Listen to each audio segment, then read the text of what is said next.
2025년 은행이 사라진다. 어르신 이건 모르면 내 돈 못 찾습니다. 필수 시청 꼭 해주세요.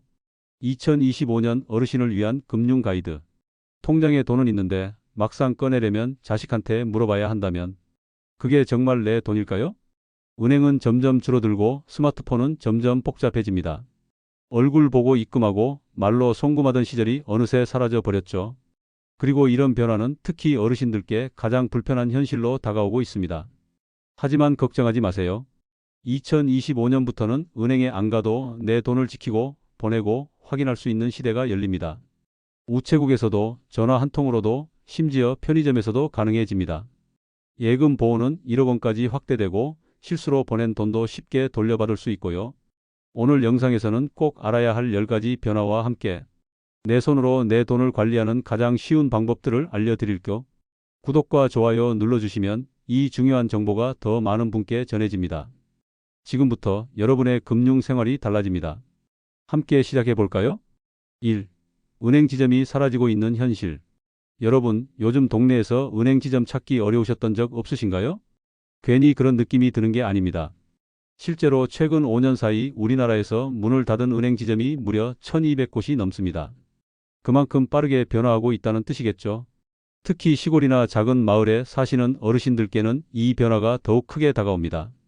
예전에는 걸어서 갈 수 있었던 은행이 이제는 버스를 타고 몇 정거장을 가야 하거나 택시를 타지 않으면 아예 갈 수 없는 경우도 많아졌거든요. 은행 문턱이 높아졌다는 말이 실감나는 시대가 된 겁니다. 더 안타까운 점은 통장에 분명 돈은 있는데도 그 돈을 꺼내 쓰려면 꼭 자식이나 손주의 도움을 받아야 하는 상황이 많아졌다는 거예요. 비밀번호를 알려주거나 스마트폰을 건네줘야만 하는 불편함. 결국 내 돈인데도 내 마음대로 못 쓴다는 현실이 되고 말았습니다. 이런 상황이 반복되면 자존감도 낮아지고 자꾸만 움츠러들게 되는데요. 하지만 너무 걱정하지 마세요. 곧 이어질 다음 이야기에서 2025년부터 달라지는 새로운 제도와 대안들을 차근차근 알려드리겠습니다. 2. 오프라인 오픈뱅킹 도입 2025년 상반기부터. 여러분, 앞으로는 굳이 내가 거래하던 은행을 찾아 멀리 갈 필요가 없어집니다. 2025년 상반기부터는 오프라인 오픈뱅킹 제도가 전면 시행되거든요. 이 제도가 시행되면 어떤 은행 계좌를 가지고 계시든 가장 가까운 아무 은행 지점에서 통장 입출금, 이체, 납부 등의 업무를 자유롭게 처리하실 수 있게 됩니다. 예를 들어 설명드릴게요. 내 통장이 국민은행인데 집 근처엔 신한은행밖에 없다면 예전 같으면 먼 곳까지 이동하셔야 했겠죠. 하지만 이제는 가까운 신한은행 지점에 가셔서도 국민은행 계좌에서 돈을 찾거나 이체를 하실 수 있습니다. 정말 편리해지죠? 또 하나 걱정되실 수 있는 부분이 바로 수수료인데요. 정부와 은행권이 협의한 결과 기본적인 업무에 대해서는 수수료 차별이 없도록 조정되었다고 합니다. 안심하시고 가까운 지점을 자유롭게 이용하시면 되겠어요. 이제 은행 하나만 고집할 필요가 없는 시대가 왔습니다. 3. 은행 대리점 제도 시작 2024년 7월부터. 이제는 은행이 멀리 있어도 걱정하지 않으셔도 됩니다. 2024년 7월부터는 은행 대리점 제도가 본격적으로 시행되기 때문이에요. 쉽게 말씀드리면 은행이 아닌 곳에서도 은행 업무를 볼 수 있는 길이 열린 건데요. 바로 동네 우체국이나 가까운 편의점이 그 역할을 하게 됩니다. 처음에는 일부 우체국부터 시작하지만 9월부터는 모든 우체국과 일부 편의점까지 확대된다고 하니 우리 생활에 정말 큰 변화가 될 것 같아요. 특히 어르신들처럼 은행까지 이동하시기 힘드신 분들께는 더없이 반가운 제도죠. 이 제도가 시행되면 꼭 거래하던 은행 지점을 찾지 않으셔도 됩니다. 가까운 우체국에 들러 통장에서 돈 좀 찾고 싶어요 라고 말씀만 하시면 바로 입출금이나 송금 같은 일상적인 금융 업무를 간편하게 처리하실 수 있게 되거든요. 앞으로는 은행이 문을 닫더라도 생활 속에서 내 돈을 자유롭게 쓸 수 있는 시대가 열리는 겁니다. 불편했던 금융 생활이 한결 가벼워질 날이 머지 않았어요. 4. 은행 폐쇄 사전 고지 의무화 2024년 9월부터 시행. 여러분, 혹시 어제까지 있던 은행이 어느 날 갑자기 사라져서 당황하신 적 있으신가요? 많은 어르신들께서 이런 일을 실제로 겪으셨습니다. 거래하던 지점이 아무런 안내 없이 폐쇄되거나 간판만 떼어진 은행 앞에서 발만 동동 구르셨던 경우도 참 많았죠. 그런데 다행히도 오는 2024년 9월부터는 이런 일은 더 이상 생기지 않도록 제도가 바뀝니다. 앞으로 은행이 지점을 폐쇄하려면 반드시 3개월 전까지 미리 안내문을 통해 고지해야 하며 그 지역 주민들의 의견도 반드시 수렴해야 하는 법적 의무가 생기거든요. 또한 은행은 문을 닫는 대신 그 지역 주민들이 불편하지 않도록 어떤 대체 서비스를 제공할 것인지에 대한 계획까지 반드시 마련해야 합니다. 즉, 예전처럼 은행이 슬쩍 지점만 없애버리는 일은 이제 불가능해지는 거죠. 이 제도의 도입으로 인해 어르신 여러분께서 은행 폐쇄로 갑작스럽게 불편을 겪으실 일은 크게 줄어들 것으로 기대됩니다. 앞으로는 미리 알림을 받고 그에 맞춰 준비하실 수 있으니 한결 마음이 놓이실 거예요. 변화하는 금융 환경 속에서도 여러분의 일상과 안전은 충분히 존중받아야 하니까요. 5. ATM, STM으로 자동화 기기 전환. 여러분, 요즘 은행에 가보면 예전처럼 ATM 기기가 잘 안 보이시죠? 그 이유는 이제 대부분의 은행들이 기존 ATM 대신 STM, 즉 스마트 텔러 머신으로 자동화 기기를 교체하고 있기 때문입니다. ATM은 주로 입금이나 출금, 이체 정도만 가능했지만 STM은 훨씬 더 많은 기능을 갖춘 똑똑한 기계예요. 통장 재발급, 분실한 카드 재발급, 보안카드 발급은 물론이고 간단한 대출 신청까지도 직접 처리할 수 있습니다. 게다가 가장 큰 장점은 24시간 운영된다는 점이에요. 은행이 문을 닫은 밤이나 주말, 공휴일에도 언제든지 이용하실 수 있거든요. 혹시나 내가 기계를 잘 못 다루는데 하며 걱정되실 수도 있겠죠. 하지만 STM은 화면의 단계별로 친절한 안내가 나와서 터치만 따라가시면 대부분의 업무를 어렵지 않게 처리하실 수 있습니다. 또한 본인 확인도 편리해졌어요. 기존에는 비밀번호나 보안카드가 꼭 필요했지만 이제는 지문이나 손바닥 정맥을 인식하는 방식으로 더 간단하고 안전하게 인증할 수 있습니다. 스마트폰 없이도 복잡한 앱 없이도 은행 업무를 처리할 수 있다는 점에서 STM은 어르신 여러분께 새로운 기회이자 든든한 도우미가 되어줄 거예요. 처음엔 낯설 수 있지만 직원이나 가족과 함께 한두 번만 사용해 보시면 금방 익숙해지실 겁니다. 6. 예금자 보호 한도 5천만에서 1억 원으로 상향 2024년 7월부터. 여러분, 혹시 은행에 큰 금액을 예금해 두셨다가 혹시라도 은행이 망하면 그 돈을 못 돌려받는 건 아닐까 걱정해 보신 적 있으신가요? 다행히 우리나라에는 예금자 보호제도라는 안전장치가 있습니다. 이 제도는 은행이 파산하더라도 일정 금액까지는 국가가 대신 돌려준다는 제도인데요. 지금까지는 한 사람당 한 은행 기준으로 5천만 원까지 보호가 되었지만 2024년 7월부터는 이 한도가 1억 원으로 2배 확대됩니다. 이건 정말 큰 변화이자 어르신 여러분께 든든한 소식이 아닐 수 없어요. 예를 들어 설명드릴게요. 내가 한 은행에 7천만 원을 예금해 두었는데 그 은행이 문을 닫게 됐다면 기존에는 5천만 원만 보장받고 나머지는 손해를 볼 수 있었습니다. 하지만 이제는 그 7천만 원 전액이 안전하게 보호되는 거예요. 여기서 중요한 포인트 하나, 이 보호는 은행당 1억 원 한도라는 점입니다. 어은행에 1억 원, B은행에 1억 원을 나눠 넣었다면 두 곳 모두 각각 보호되기 때문에 총 2억 원도 안전하게 지킬 수 있는 셈이죠. 하지만 모든 금융상품이 보호되는 것은 아닙니다.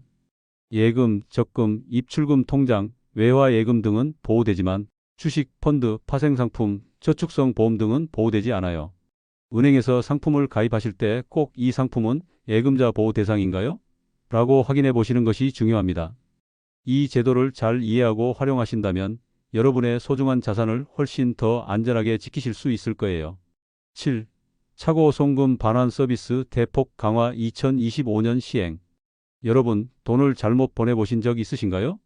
계좌번호를 하나만 잘못 입력해도 전혀 모르는 사람에게 송금이 되는 경우가 생기는데 이런 차고 송금은 누구에게나 일어날 수 있는 실수예요.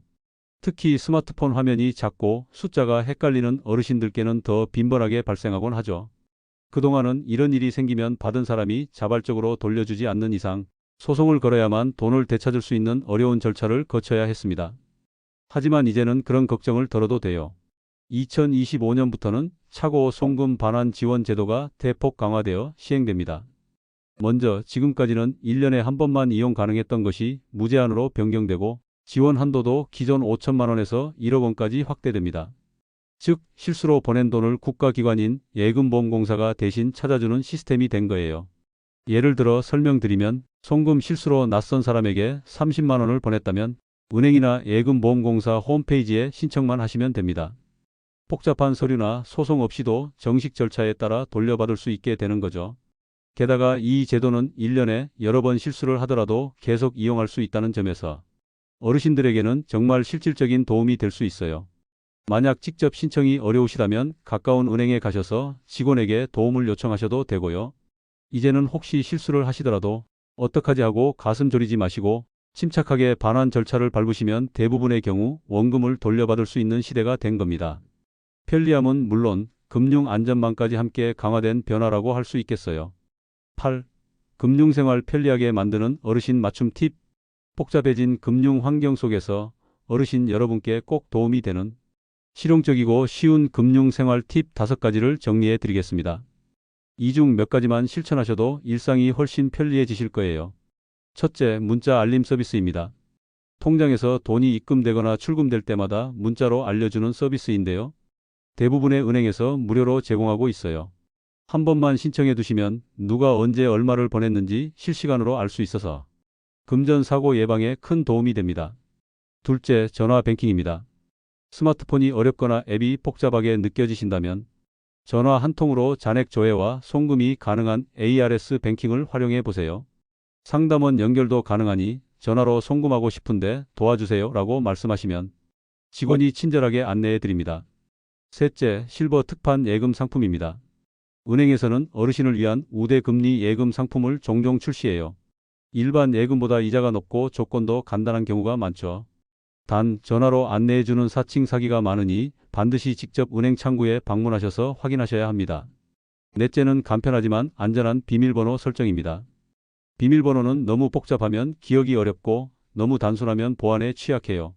기억하기 쉬운 날짜를 살짝 변형해서 6월 15일 156이나 6153 같은 방식으로 응용하시면 좋습니다. 마지막으로 5째, 통장 정리입니다. 너무 많은 통장을 가지고 계시면 헷갈릴 수 있어요. 자주 쓰는 통장 2~3개만 남기고 나머지는 정리하시면 관리가 훨씬 쉬워지고 의외로 숨은 예금도 발견되는 경우가 있습니다. 이 5가지 팁만 잘 챙기셔도 여러분의 금융생활이 훨씬 편리하고 안전해지실 거예요. 9. 금융사기 이렇게 막으세요. 요즘처럼 복잡한 세상에서는 어르신들을 노린 금융사기가 점점 더 교묘해지고 있습니다. 특히 전화로 접근하는 보이스피싱은 그 수법이 정말 다양해서 조금만 방심해도 큰 피해로 이어질 수 있어요. 가장 흔한 사례는 경찰, 검찰, 금융감독원, 은행 직원 등을 사칭하는 전화예요. 고객님의 계좌가 범죄에 연루됐습니다. 지금 안전하게 돈을 옮겨드릴 테니 계좌번호를 알려주세요. 이런 말은 모두 100% 사기입니다. 진짜 기관이라면 절대 전화로 돈을 이체하라고 하지 않거든요. 또 다른 수법은 ATM으로 직접 가게 하는 방식이에요. 지금 가까운 현금기 앞으로 가세요. 화면에 나오는 대로 누르세요. 이런 식으로 유도하는 전화는 무조건 사기입니다. 경찰이나 은행은 고객에게 ATM에서 직접 조작하라고 안내하지 않아요. 그리고 이런 전화는 꼭 급박한 상황을 연출합니다. 자녀가 교통사고를 당했어요. 보석금을 당장 송금하지 않으면 안 됩니다. 이런 전화를 받으시면 절대로 바로 돈부터 보내지 마시고 직접 자녀에게 연락해서 사실 여부를 꼭 확인하셔야 해요. 무엇보다 중요한 건 비밀번호와 개인정보는 절대 누구에게도 알려주지 않는 거예요. 가족이라 해도 비상시를 대비해 은행 이름이나 담당자만 공유하시고 계좌 비밀번호는 본인만 알고 계셔야 내 돈을 안전하게 지킬 수 있습니다. 혹시라도 의심스러운 전화가 오면 지금은 확인이 필요하니 끊겠습니다 라고 말씀하시고 가까운 경찰서나 은행에 직접 확인해 보시기 바라요. 그 한 번의 판단이 여러분의 소중한 돈을 지키는 첫걸음이 될 수 있습니다. 10. 디지털 금융도 할 수 있다는 믿음으로. 처음부터 잘하는 사람은 없습니다. 디지털 금융이라는 말만 들어도 어렵고 낯설게 느껴지시는 분들 많으시죠? 하지만 요즘은 어르신들을 위한 금융 교육 프로그램이 잘 마련되어 있어서 조금만 용기를 내시면 누구나 배우실 수 있어요. 주민센터나 은행에서 운영하는 무료 교육 프로그램은 기초부터 차근차근 알려주기 때문에 스마트폰이나 ATM을 한 번도 안 써보신 분들도 충분히 따라 하실 수 있습니다. 처음엔 화면이 낯설고 숫자가 복잡해 보이지만 직접 해보면 생각보다 쉽네? 라는 말이 절로 나올 정도로 친절한 안내가 잘 되어 있어요. 실제로 80세가 넘으신 어르신들도 ATM 입출금, 전화뱅킹 송금을 혼자 하시는 분들이 많아졌거든요. 무엇보다 중요한 건 내 돈은 내가 지킨다는 자부심과 자신감입니다.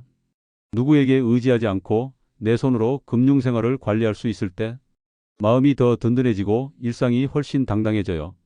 혹시 아직 망설이고 계신다면 지금이 바로 시작할 때입니다. 여러분도 할 수 있어요. 은행이 멀어도 문을 닫아도 배우면 얼마든지 극복할 수 있습니다. 이 영상이 도움이 되셨다면 구독과 좋아요 버튼 한번 눌러주시고 주변 어르신들에게도 이 영상을 꼭 공유해 주세요. 여러분의 작은 클릭 하나가 큰 도움이 됩니다. 그럼 앞으로도 더 알찬 정보로 찾아뵙겠습니다. 고맙습니다.